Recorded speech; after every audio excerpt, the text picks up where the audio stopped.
اللہ تعالیٰ نے کائنات میں نشو و نما کا ایک تدریجی نظام قائم فرمایا ہے۔ چاند جب طلوع ہوتا ہے تو بڑا چھوٹا سا دائرہ محسوس ہوتا ہے، پھر اس کی نشو و نما ہوتی ہے تو ایک بڑی روشنی کی صورت میں وہ سامنے آتا ہے، لیکن پورے عروج کے بعد پھر وہ ڈھلنا اور گھٹنا شروع ہوتا ہے، پھر آہستہ آہستہ اس کی وہ عروج والی روشنی ماند پڑتی ہے۔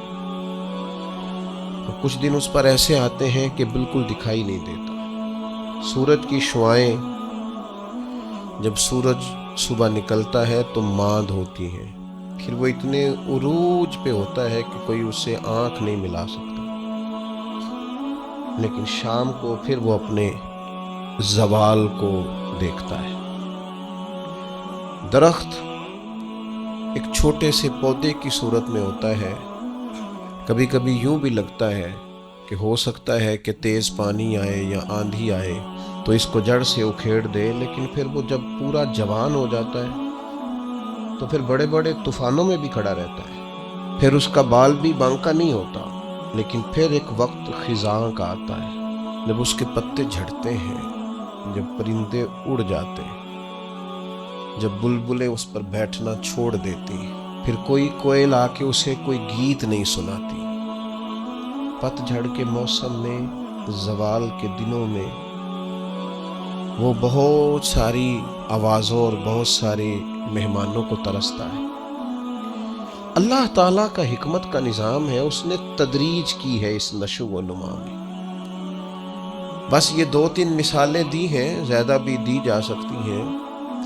اسی طرح اللہ تعالیٰ نے حضرت انسان کو بھی پیدا کیا ہے۔ وہ جوان آدمی جو محنت مزدوری کرتا ہے، دوڑتا ہے، بھاگتا ہے، آتا ہے، جاتا ہے، رزق کماتا ہے تو کنیوں کو پالتا ہے۔ یہ جب بالکل چھوٹا تھا نا تو اسے کھڑا بھی نہیں ہوا جاتا تھا، اس کے والدین انگلی کے سہارے چلاتے تھے۔ آج جو کنیوں کو کھلاتا ہے کما کے اللہ کی توفیق سے، ایک وقت یہ تھا کہ یہ اپنے ہاتھ سے لقمہ اٹھا کے منہ میں نہیں ڈال سکتا تھا، اس کے ماں باپ اس کے منہ میں لقمے ڈالتے تھے، اس کی ماں اس کے لیے خدمت کرتی تھی، پھر اس کو عروج ملا، پھر اس کو باکپن ملا، پھر اس نے دنیا دیکھی، پھر اس نے دوڑنا بھاگنا دیکھا، پھر اس نے بڑی بڑی گاڑیاں چلائیں، پھر اس نے بڑی بڑی ٹرینیں چلائیں، پھر وہ پائلٹ بنا اور اتنا بڑا جہاز منو ٹنوں کے حساب سے وزن لے کے یہ اللہ نے اس کے قبضے میں دیا، یہ لے کے گیا بھی، یہ لے کے آیا بھی۔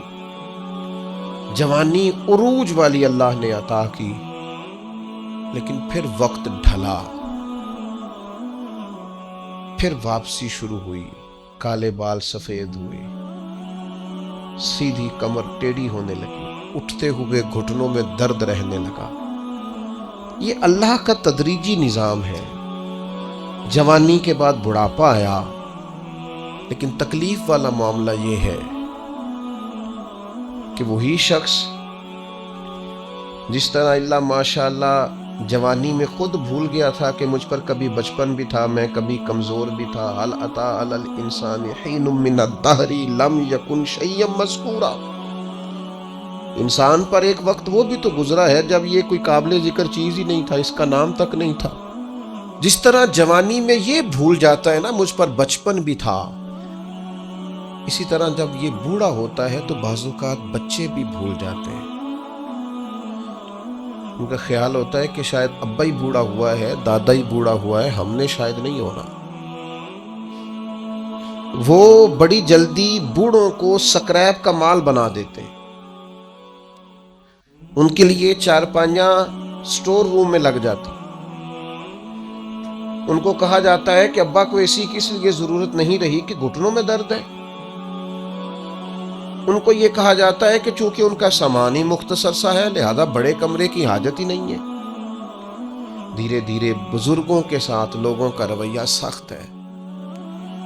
اللہ تعالیٰ نے والدین کے سارے حقوق بیان کر کے پھر آخر میں فرمایا کہ دعا مانگو، حقوق بھی ادا کرو، بازو بھی کھلے کرو، پیار بھی کرو، خدمت بھی کرو اور دعا بھی کرو کیا دعا کریں؟ فرمایا وَقُلْ رَبِّ ارْحَمْهُمَا، مجھ سے کہو، دعا کرو میری بارگاہ میں، کہو رَبِّ ارْحَمْهُمَا، یا اللہ ان دونوں پہ رحم فرما، کما ربیانی صغیرہ، جیسے انہوں نے مجھے بچپن میں پالا تھا۔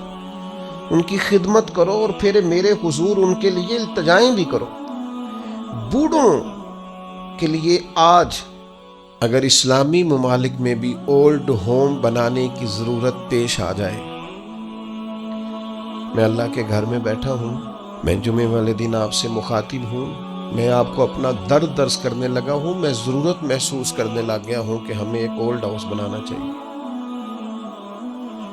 جس تکلیف سے آ کے بوڑھے اپنی بیبتا سنانے لگیں، جس درد سے آ کے وہ اپنی کمزوریوں کا اظہار کرنے لگیں، کبھی کبھی دل کرتا ہے کہ طلباء کے لیے بھی مدرسہ بنائیں اور کوئی 10 کمرے بوڑھوں کے لیے بھی بنا دیں۔ یہ دل کرنے لگا، کیونکہ 6 بچے تھے اور اکیلا باپ ان کی ضروریات، پڑھائی، دوائی، کھانا، ان کی سیریں افورڈ کرتا تھا۔ کیا ہوا ہے پھر 6 سارے مل کے بھی ایک باپ کا خرچ نہیں اٹھاتے؟ 6 مل کے بھی اماں کے ساتھ اپنا رشتہ استوار نہیں کرتے؟ اماں کدھر رہتی ہے؟ حتیٰ وہ اماں کا چھوٹے سے پیار ہے ادھر ہوتی ہے۔ واقعی ایسا ہی ہے؟ دل پر سوچ سمجھ کے بتا، بات یہی ہے کہ اس کا چھوٹے سے پیار ہے، یا تیرا یا تیری گھر والی کا رویہ ہی ٹھیک نہیں کہ وہ رہ سکے؟ یہ سچ بتا کہ واقعی وہ جو تو کہہ رہا ہے وہی ٹھیک ہے، یہ حقائق کچھ اور ہے؟ بوڑھوں کے لیے اسلام نے جو حقوق بیان کیے، بیان کرتے کرتے مدینے والے حبیب نے بات اتنی کھول دی، حضور فرمانے لگے تمہیں پتہ ہے تمہیں جو رزق دیا جاتا ہے وہ تمہارے ضعیفوں کی وجہ سے دیا جاتا ہے۔ یہ جو تمہارے گھر میں پیسے آتے ہیں، یہ جو تم پر فضل ہوتا ہے، یہ جو لوگ تمہارا اکرام کرتے ہیں، یہ جو دنیا تمہارے لیے اٹھ کے کھڑی ہوتی ہے، اور یہ جو لوگ تمہیں اعزاز دیتے ہیں، اور یہ جو تمہاری جھولیاں بھری رہتی ہیں، حضور فرمانے لگے تمہارے ضعیفوں کی وجہ سے رزق دیا جاتا ہے۔ یاد رکھنا، ہر چیز کے پیچھے محنت نہیں ہوتی، بہت ساری چیزوں کے پیچھے دعا بھی ہوتی ہے۔ کبھی ماں کے ہاتھ اٹھے تھے، اس نے کہا تھا اللہ میرے پتر نو اینا دیں یہ کو سانبھے آنا جائے۔ کبھی باپ نے کہا تھا کہ اس نے میری خدمت کی ہے، بھوکا نہیں مرے گا کبھی۔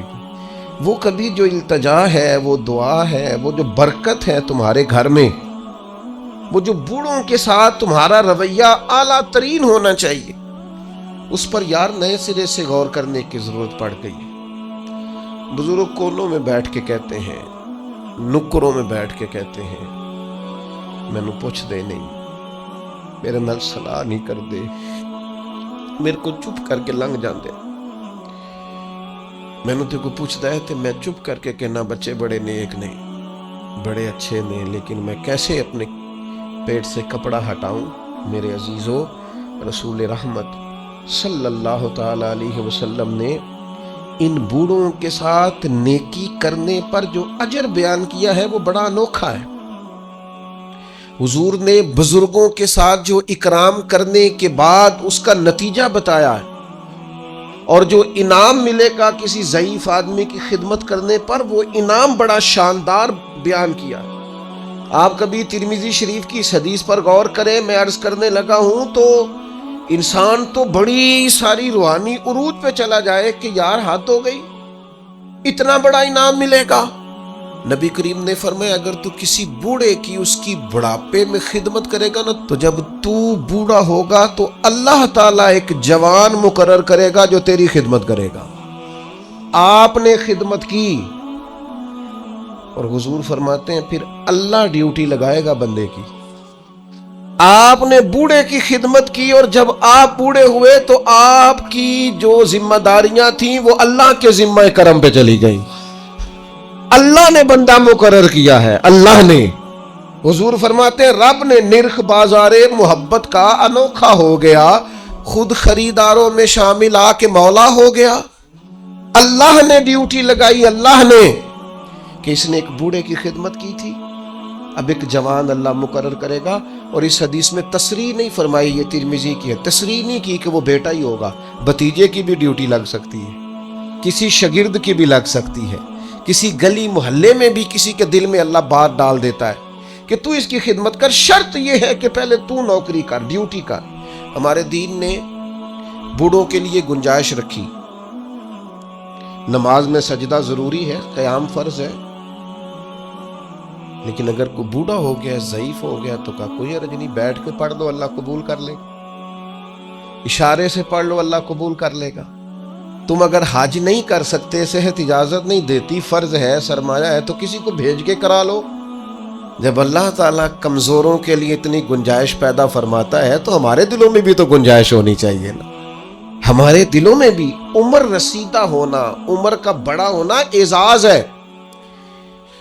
کچھ نہ کریں، اپنے دل میں ان کا اکرام تو کریں۔ میں بعض ایسے کم نصیب لوگوں کو بھی جانتا ہوں جو بوڑھوں کا مذاق اڑاتے ہیں، ان کے ذوف کی وجہ سے اپنے لیے وہ ہنسنے کا سامان کرتے ہیں، ان کے منہ میں دانت نہیں رہے تو یہ اس بات کو بطور شغل کے اپنا لیتے ہیں، اٹھنا بیٹھنا ان کے لیے دشوار ہے، تو یہ بعض بوڑھوں کو غصہ دلا کے چڑھا کے خوش ہوتے ہیں۔ نبی پاک علیہ السلام نے فرمایا جس نے 3 لوگوں کی عزت کی وہ سمجھے میں نے اپنے رب کی عزت کی۔ اللہ کا اکرام کیا، بخاری مسلم میں حدیث ہے، اللہ کا اکرام کیا۔ یا رسول اللہ کس کس کا؟ فرمایا جس نے عدل کرنے والے بادشاہ کی عزت کی وہ سمجھے میں نے اپنے رب کی عزت کی، اور جس بندے نے قرآن پاک کے عالم کی عزت کی، دین کے عالم کی عزت کی، وہ سمجھے میں نے رب کی عزت کی، اور فرمایا جس نے بوڑھے مسلمان کی عزت کی سمجھے میں نے اپنے رب کی عزت کی۔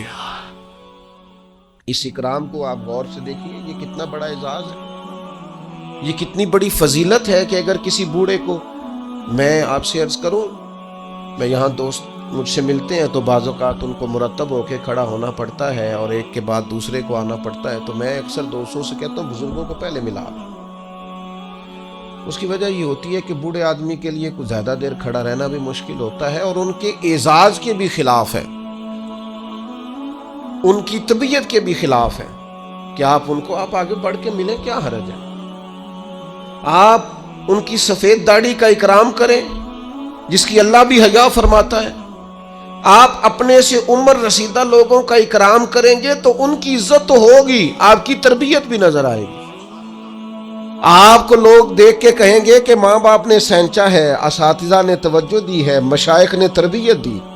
آپ بزرگوں کے لیے اپنے جذبات کو نرم کریں، آپ ان کے حق میں اپنی رائے کو عمدہ کریں، آپ اپنے دل میں ان کے لیے گنجائش بنائیں، خدمت کے لیے آگے بڑھیں۔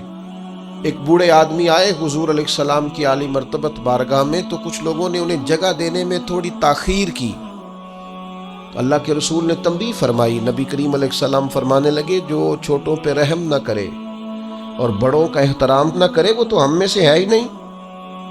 ہم نے تو سکھائی ہی رحمت کرنا ہے اور ہم نے تو بتایا ہی اکرام کرنا، تو جسے نہ چھوٹے پہ رحمت ہے، دیکھیں نا بڑوں کی بھی ڈیوٹیاں ہیں، ان کو بھی سختی سے منع کیا چھوٹوں پہ رحم کرنا، ان کو بھی تاکیداً منع فرمایا، اور چھوٹے سے کہا تم نے اس کا اکرام کرنا ہے۔ مجھے بتائیے کتنا حسین سنگم بنے گا، کتنا شستہ عمل بنے گا، اور کس قدر خوبصورت ماحول بنے گا۔ بڑا شفقت ہی کرتا جا رہا ہے اور چھوٹا احترام ہی کرتا جا رہا ہے۔ انداز کتنا انوکھا ہوگا، خوشبو کتنی پھیلے گی، ٹھنڈک کتنی ہوگی، اس کے اندر حسن کتنا چھلکے گا۔ تو میرے عزیز اپنے بزرگوں کا، ضعیف لوگوں کا کچھ اکرام کریں۔ بعض لوگ کہتے ہیں ابا جی سخت بڑے ہیں، اور بہت سارے ایسے لوگ ہیں جو ابا جی کی سختی کا بیان کرتے ہیں، حالانکہ وہ ان کا افسر بھی سخت ہے، حالانکہ انہیں زندگی میں کئی ایسے لوگ ملتے ہیں جو بڑے سخت ہیں پر ان سے کام ہوتا ہے نا، لہذا ان کی سختی قابل قبول ہوتی ہے۔ تو ابا جی سخت ہیں، جب بچپن میں آپ کو پال رہے تھے تب سخت نہیں تھے، جب وہ روز موٹر سائیکل پہ بٹھا کے لینے جاتے تھے، چھوڑنے جاتے تھے اسکول میں، تب سخت نہیں تھے، جب زندگی کے 20-25 سال تیرے لیے صبح سے شام تک مزدوریاں کر کے رزق کما کے لاتے تھے اور پرانے کپڑے پہن کے تجھے نئے پہناتے تھے، تب سخت نہیں تھے۔ ایک بزرگ کا فرمان یاد رکھنا بڑا نفع دے گا. وہ فرمایا کرتے تھے ماں باپ کی سختی برداشت کر لو، انشاءاللہ پھر ساری زندگی کسی اور کی سختی سہنی نہیں پڑے گی، پھر اللہ تعالیٰ آسانی کر دے گا، پھر تمہیں اس تکلیف سے گزرنا نہیں پڑے گا. اور پھر میں عجیب منظر میں دیکھتا ہوں زمانے میں کہ یہ سب کا خیال ہے کہ ہماری عزت ہو، تو بھئی آپ بھی تو کسی کی کریں نا. یہ سب کا خیال ہے کہ ہمارا اکرام کیا جائے تو آپ بھی کسی کا کریں. یہ سب کا خیال ہے کہ میں ایک ٹائم آئے جب میں سینئر سٹیزن بن جاؤں اور میں بوڑھا ہو جاؤں اور بزرگ ہو جاؤں تو بھئی آپ بھی کسی کا اکرام کریں تاکہ اس وقت آپ کے لیے بھی آسانی بنے. بوڑھوں کے نرم دل، ان کا جی چاہتا ہے کہ ان کی عزت ہو، ان کی طبیعت چاہتی ہے کہ ہاں ایک الگ بات ہے کسی میں عاجزی کوٹ کوٹ کے بھری ہوئی ہے، وہ کہتا ہے نہیں جی ضرورت نہیں. لیکن بزرگی تقاضا کرتی ہے کہ اکرام کیا جائے، احترام کیا جائے. علامہ اسماعیل حقی لائے ہیں روایت، ایک شخص نے آ کے عرض کیا تھا حضور میرے رزق میں برکت نہیں، تو حضور فرمانے لگے کہیں تو بوڑھوں کے آگے آگے تو نہیں چلتا، تو بزرگوں کا گویا احترام کرنا شروع کر دے، اللہ تیرے رزق میں برکت پیدا فرما دے گا. لیکن ہماری طبیعت یہ ہے کہ ہمارے اندر وہ خاص جذبات پیدا نہیں ہوتے. ہمیں وہ آج ایسے لوگوں سے سابقہ پڑتا ہے اور ایسے لوگوں کو سنتے ہیں جو مزاجن بے ادب ہوتے ہیں، طبعاً بے ادب ہوتے ہیں، تو ہم یہ ادب، یہ احترام، یہ چھوٹی سی قید ہوتی ہے، تو ہم چونکہ کسی قید کے قائل نہیں، آزاد جینا چاہتے ہیں، مرضی سے اٹھنا چاہتے ہیں، مرضی سے سونا چاہتے ہیں، مرضی سے آنا جانا چاہتے ہیں. تھوڑی سی قید ہمیں بھاری لگتی ہے. یاد رکھنا اگر زندگی میں بزرگوں کا احترام کریں گے، اکرام کریں گے، آپ کو پتہ ہے اسلام نے کچھ احکام بیان کیے.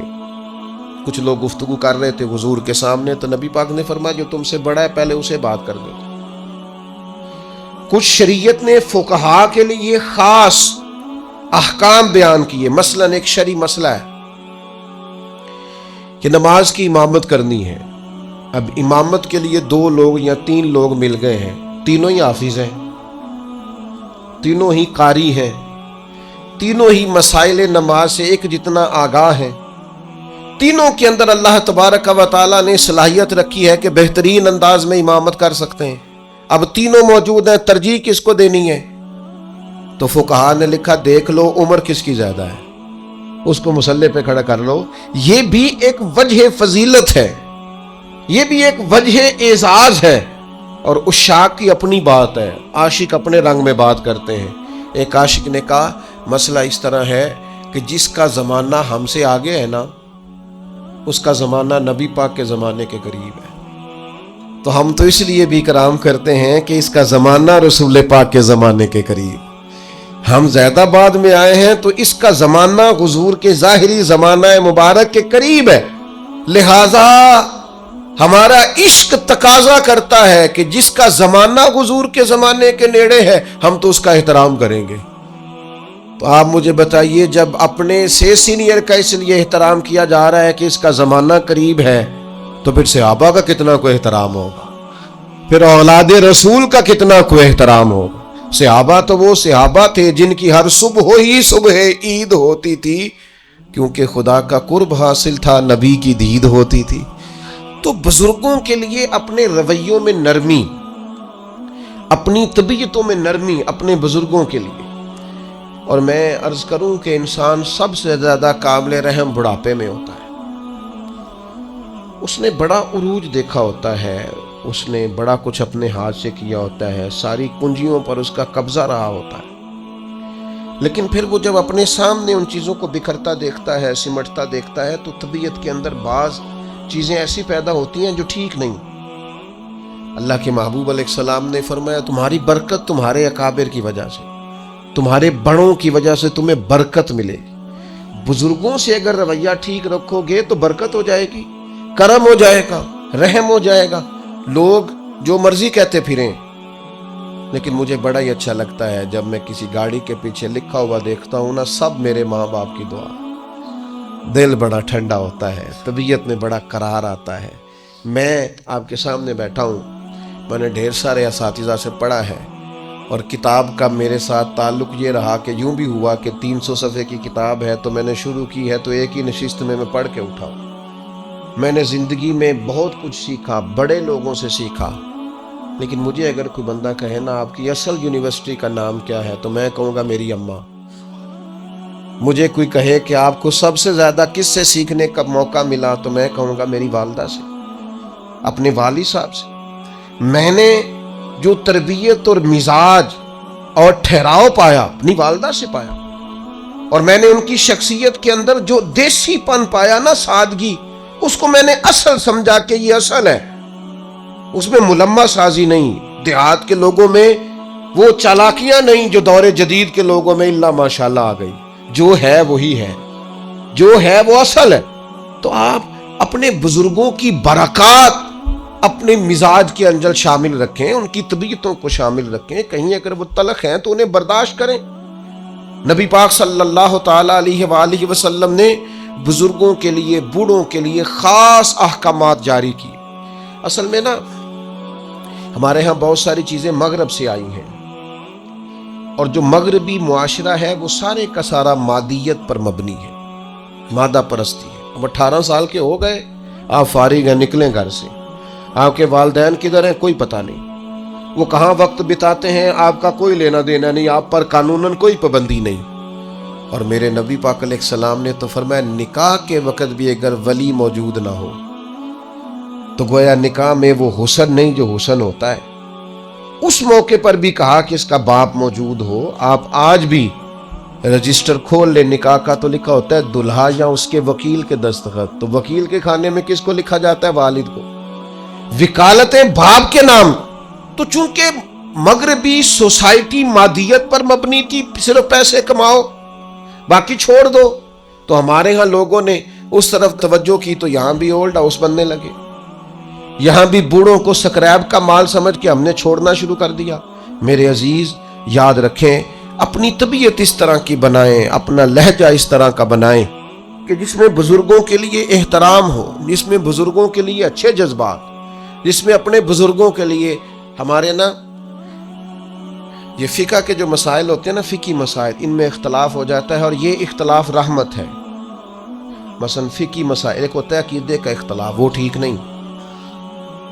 فقہی اختلاف، یہ فقہی مسئلہ ہے کہ آمین اونچا کہنا ہے یا آہستہ کہنا ہے، رفع دین کرنی ہے، یا یہ فروعی مسائل ہیں، ان میں اختلاف ہو جانا کوئی ایسی بڑی بات ان میں ہو جاتا ہے۔ مثلا ہمارے بزرگوں میں ایک مسئلہ چلتا ہے کہ سپیکر کے اندر نماز پڑھائیں تو نماز بالکل ٹھیک ہے یا اس کا اصل حسن قائم نہیں رہتا، یہ ایک مسئلہ ہے فقہی۔ ایک مسئلہ چل گیا فقہی جس میں کچھ اختلاف رائے ہو جاتا ہے، دلائل ہوتے ہیں سب کے پاس، وہ اپنے اپنے، لیکن یہ بزرگ ایک دوسرے کا احترام کرتے تھے۔ امام شافعی، امام مالک کا، امام مالک، امام احمد بن، یہ لوگ ان چیزوں کا احترام کرتے ہیں۔ فروع میں عقیدہ عقیدہ ہے، اس میں کوئی کمپرومائز۔ تو ہمارے ایک دوست تھے تو ان کا اس مسئلے میں موقف اور تھا، استاد صاحب کی رائے اور تھی، تو کچھ تھوڑا سا اختلاف پیدا ہوا، لیکن بڑے حسین لوگ تھے، اختلاف بھی احترام کے ساتھ کرتے تھے، اختلاف میں بھی وہ آداب نہیں چھوڑتے تھے۔ تو استاد صاحب نے بلایا اور بلا کے کہا یہ مسئلہ بیان کرتے ہیں، میں کرتا ہوں، تو کہا میری رائے تو یہ ہے۔ تو میں اپنے اس دوست کا قائل ہو گیا۔ استاد صاحب کہنے لگے میرے پاس یہ دلیل ہے، اور جس بندے کو تم نے مسئلہ بتایا مجھ سے پوچھ کے گیا تھا اور میں نے تو یہ رائے دی ہے۔ تو ہمارے وہ کلاس فیلو کہنے لگے استاد صاحب میرے پاس دلیلیں بھی ہیں، اور آپ نے مجھے کتاب و سنت پڑھنے کا جو سلیقہ بتایا، اس سلیقے کی روشنی میں میں مسائل بھی اخذ کر سکتا ہوں، دلیل بھی دے سکتا ہوں، لیکن چونکہ آپ میرے استاد ہیں، آپ جیسے حکم کریں میں ویسے رائے دینے کو بھی تیار ہوں، میں اڑوں گا نہیں، میں زید فقہی مسئلہ ہے، میری رائے اور ہے، آپ کی رائے اور ہے، لیکن برکت چونکہ بڑوں سے ہوتی ہے، بزرگوں سے ہوتی ہے، لہٰذا میں اپنی رائے چھوڑ دیتا ہوں۔ تو میرے بھائی، ایک عالم دین دلائل رکھنے کے باوجود اگر اپنے استاد کے سامنے اپنی رائے چھوڑ کے استاد کی رائے پہ عمل کرتا ہے، چلو مہربانی کرو کبھی آپ بھی ابا جی کے سامنے اپنی رائے چھوڑ دو، کبھی آپ بھی کو ٹھیک ہے جس طرح آپ کہیں گے ویسے ہو جائے گا، آپ بھی کبھی تھوڑی دیر کے لیے اپنی رائے سے رجوع کر لیں، کوئی حرج والی بات نہیں ہے، کچھ بھی نہیں فرق پڑتا، کچھ بھی معاملہ نہیں ہوتا۔ ہمارے ایک دوست تھے، اور بات یاد آ گئی، تو کہیں سفر پہ جانا تھا، دوستوں نے سیر کے لیے کالج کے زمانے میں، تو انہوں نے پہلے وعدہ کیا، آپ نے چھوڑ دیا. تو ان سے کہا کیوں نہیں جا رہے؟ کہنے لگے میری امی نہیں مانتی. تو نوجوان بچوں کے لیے تو یہ بڑا خطرناک جملہ. سب نے مذاق کیا. تو میں آیا تو مجھے آ کے کہنے لگے کہ جی وہ صاحب مکر گئے، کہنے میری امی نہیں مانتی. وہ تو امی تو بغیر قدم بھی نہیں چکتا. تو میں نے کہا خدا کے بندو طنز کر رہے ہو، اس کو تو بلاؤ، اس کی تو زیارت کرنی چاہیے. تو قابل زیارت آدمی ہے جو ماں کی بات مانتا ہے. ایک سیر ہے نا، کوئی ایسا مسئلہ تو نہیں. اس نے کہا امی کہتی ہے ابھی میں نہیں جانے دیتی، تو میں مان گیا ہوں. تو یہ قابل تحسین ہے کہ قابل تنقید ہے. آپ نے اسے تنقید کا باعث بنا لیا ہے. اپنے بزرگوں کے ساتھ، بڑوں کے ساتھ آپ کا لہجہ اکرام والا، احترام والا، محبت والا، اور آپ ادب کریں. آپ کوئی بھی ہیں، آپ احترام کریں، کوئی بھی ہیں آپ، اور احترام کے جذبات پیدا کریں. کچھ لوگوں کا اس لیے احترام کریں کہ وہ عالم ہیں، کچھ کا اس لیے احترام کریں کہ وہ بزرگ ہیں، کچھ کا اس لیے احترام کریں ہمارے والدین کے دوست ہیں، کچھ کا اس لیے احترام کریں کہ ہم نے ان سے پڑھا ہے، سیکھا ہے. احترام کے جذبات پیدا کریں. کتنی بڑی بات ہے کہ فتح مکہ کے موقع پر حضرت صدیق اکبر رضی اللہ تعالیٰ عنہ اپنے والد کو لے کے آئے. یا رسول اللہ میرے ابا جی کلمہ پڑھنے کو تیار ہو گئے. تو جناب صدیق اکبر کے والد بوڑھے بھی تھے، نابینا بھی تھے. وہ جیسے ہی حضور کی خدمت میں حاضر ہوئے، اللہ کے رسول اٹھ کے کھڑے ہو گئے اور نبی کریم صلی اللہ تعالی علیہ وسلم نے فرمایا اے ابو بکر صدیق، اگر ان کا یہ سنو ذرا اور اس کا ذرا لطف لے کے دیکھو. حضور فرمانے لگے ابو بکر اگر ان کا کلمہ پڑھنے کا ارادہ بن گیا تھا تو یہ بوڑھے بھی تھے، ضعیف بھی تھے، پریشان مجبور تھے. اگر ان کا ارادہ بن گیا تھا تو ان کو تکلیف کیوں دی؟ مجھے بتاتے میں گھر آ کے کلمہ پڑھا جاتا.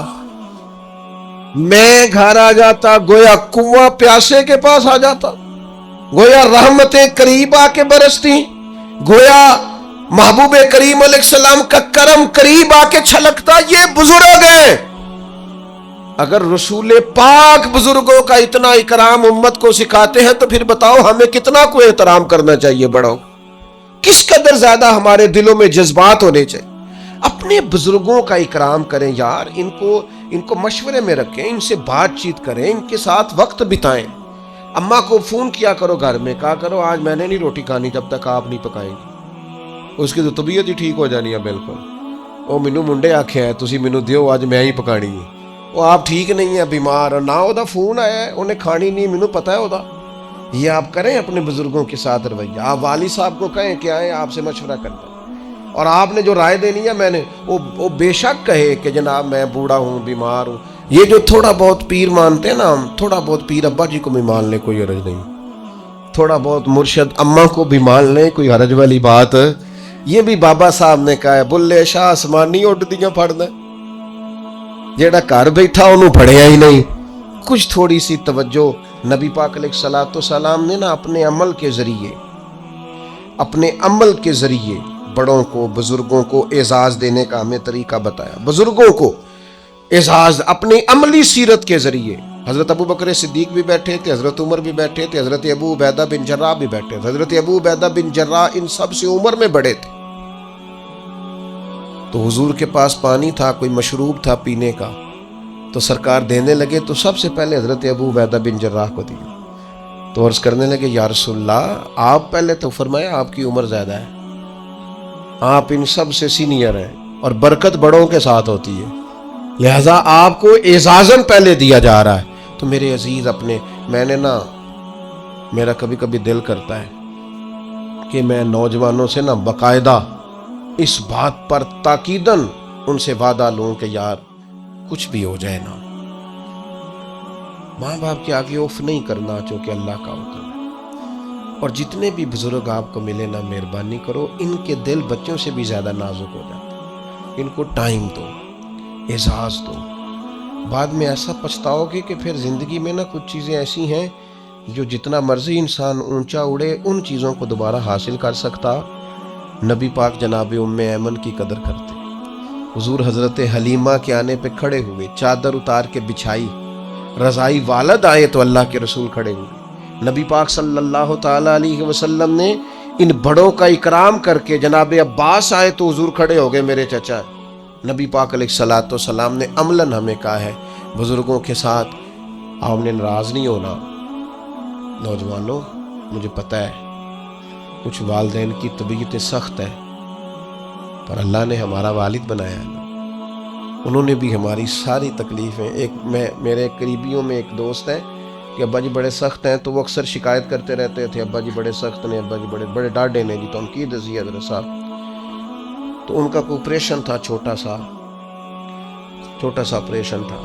ان کے دوست بھی مجھے کہتے تھے کہ ابا جی انہوں نے بڑے ڈاڈے نے، چھوٹا سا آپریشن تھا، تو مجھے فون کر کے نا تو ابا جی رو پڑے، کہنے لگے پیر صاحب دعا کرنا، منڈے دا آپریشن ہے تے تانوں پتہ ہے اپنے دکھ ویکھے جاندے نے، اولاد دے نہیں جے ویکھے جاندے، دعا فرمانا۔ میرا دل کرے کدی مینوں ملے نا ہن آ کے، تینوں میں دساں کرما لیا، تو کہنا ڈاڈا بڑا ہے، اس نے تو رو رو کے حد کر دی تیرے لیے، اور باپ نے، اس لیے مہربانی کریں اپنے بزرگوں کے لیے اپنے جذبات کو اعلیٰ کریں، اللہ تعالیٰ سمجھنے کی توفیق عطا فرمائے۔